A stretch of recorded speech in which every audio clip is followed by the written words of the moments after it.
નમસ્કાર મિત્રો, આવો ફરી આજ શિવ પુરાણના નવા ભાગમાં પ્રવેશ કરીએ।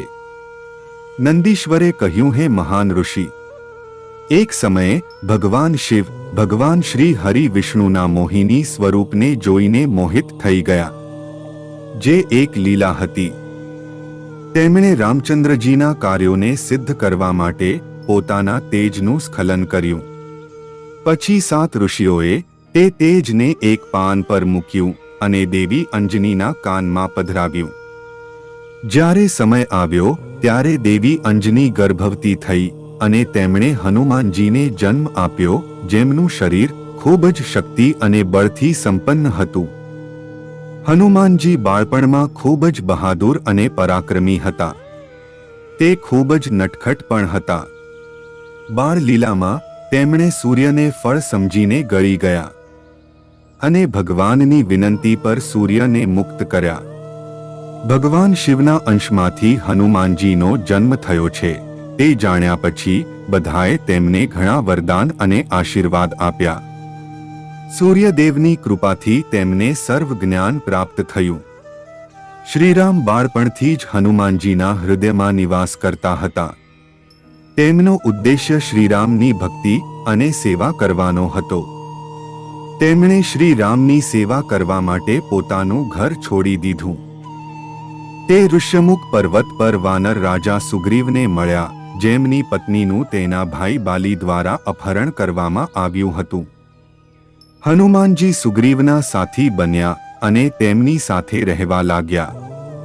જ્યારે રામચંદ્રજી વનવાસમાં હતા અને દુષ્ટ રાવણે તેમની પત્ની દેવી જાનકીનું અપહરણ કર્યું હતું, ત્યારે તેઓ હનુમાનજીને મળ્યા હતા। હનુમાનજીએ તેમના પ્રિય શ્રીરામને ઓળખી લીધા અને તેમના ચરણોમાં સર્વસ્વ અર્પણ કરી દીધું। હનુમાનજી અને સુગ્રીવ સાથે મિત્રતા કર્યા પછી શ્રીરામે સુગ્રીવના મોટા ભાઈ બાલીને મારી નાખ્યો, જેણે તેનું રાજ્ય અને પત્ની બંને છીનવી લીધા હતા અને સુગ્રીવનો રાજ્યાભિષેક કર્યો હતો। પછી સુગ્રીવ તેની આખી વાનર સેના સાથે શ્રીરામની પત્ની દેવી સીતાને શોધવા નીકળ્યા, પરંતુ કંઈ મળ્યું નહીં। પછી હનુમાનજી પોતે માતા સીતાને શોધવા લાગ્યા અને સમુદ્ર પાર કરીને લંકા ગયા, તેમની શોધ કરી અને તેમના પ્રિય ભગવાન રામનો સંદેશ તેમને પહોંચાડ્યો। પોતાના સ્વામીના સમાચાર મળતા જ દેવી સીતા ખૂબ જ પ્રસન્ન થઈ ગયા। તેમનું બધું દુઃખ ક્ષણવારમાં દૂર થઈ ગયું। હનુમાનજીએ માતા સીતાને રામજીનો સંદેશ આપીને રાક્ષસોને પાઠ ભણાવવાનું શરૂ કર્યું। તેમણે આખી અશોક વાટિકાનો નાશ કર્યો, તમામ વૃક્ષો ઉખડીને ફેંકી દીધા। જ્યારે રાવણના સૈનિકોએ તેમને જોયા ત્યારે તેમણે રાવણની આગળ જવા માટે પોતાને બંદી બનાવ્યા। તેમને બાંધીને રાવણની સામે લઈ જવામાં આવ્યા। પછી રાક્ષસ રાજાએ વાનર સ્વરૂપમાં હનુમાનજીને તેમની પૂંછમાં આગ લગાવવાની સજા કરી। જ્યારે તેમની પૂંછમાં આગ લાગી હતી, તેનાથી આખી લંકા બળી ગઈ। પછી તેમણે દરિયામાં કૂદીને પોતાની પૂંછ પરની આગ ઓલવી નાખી। પછી રામચંદ્રજીને માતા સીતાની નિશાની આપી। પત્નીના સમાચાર સાંભળીને શ્રી રામ ખૂબ ખુશ થયા અને તેમણે વાંદરાઓની સેના ત્યાં મોકલી।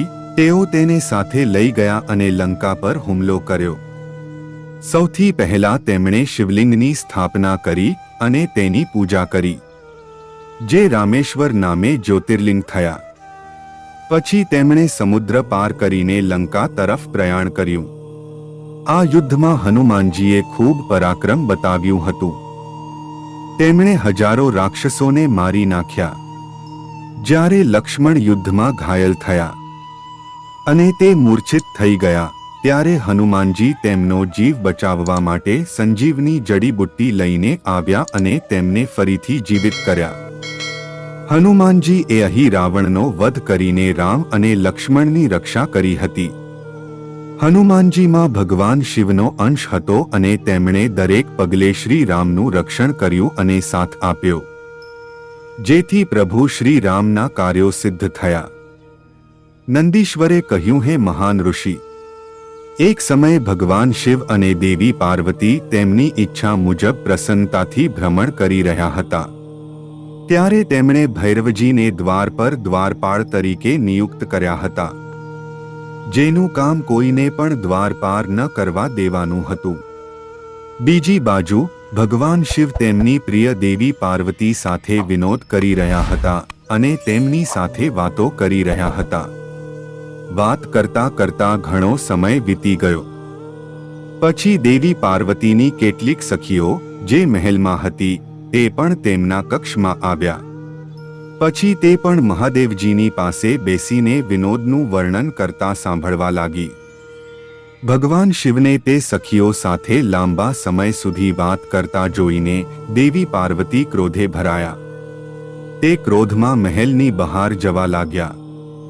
દરવાજે ઊભેલા દ્વારપાલ ભૈરવએ જ્યારે દેવી પાર્વતીને જોયા ત્યારે તેનું મન વિચલિત થઈ ગયું. તે તેમને એક સામાન્ય સ્ત્રી માનીને તેમની સામે જોવા લાગ્યા. દેવી પાર્વતીએ ભૈરવજીના વિચારોને ઓળખીને તેમને શ્રાપ આપ્યો કે હે ભૈરવજી, તમે પૃથ્વી પર જઈને એક સામાન્ય મનુષ્યની જેમ જીવશો અને તમારા કર્મોનું ફળ ભોગવશો. જ્યારે દેવી પાર્વતી આ રીતે ભૈરવજીને શ્રાપ આપી રહ્યા હતા ત્યારે ભગવાન શિવ પણ ત્યાં પહોંચ્યા. શ્રાપથી દુઃખી થઈને ભૈરવજી દેવીના ચરણોમાં પડ્યા અને તેમની ક્ષમા માંગી. પછી ભક્તવત્સલ દેવાધિદેવ ભગવાન શિવે ભૈરવને આશ્વાસન આપ્યું. ત્યારે ભૈરવજી બોલ્યા, હે પ્રભુ, મને દેવીના શ્રાપના ક્રોધથી બચાવો. ત્યારે શિવજીએ ભૈરવજીને કહ્યું કે દેવી પાર્વતીનો શ્રાપ ખોટો ન હોઈ શકે. પણ ભૈરવજી, અમે અમારા પરમ ભક્તને આ રીતે છોડી શકતા નથી. તમે ચિંતા ન કરો, બધું મારા પર છોડી દો.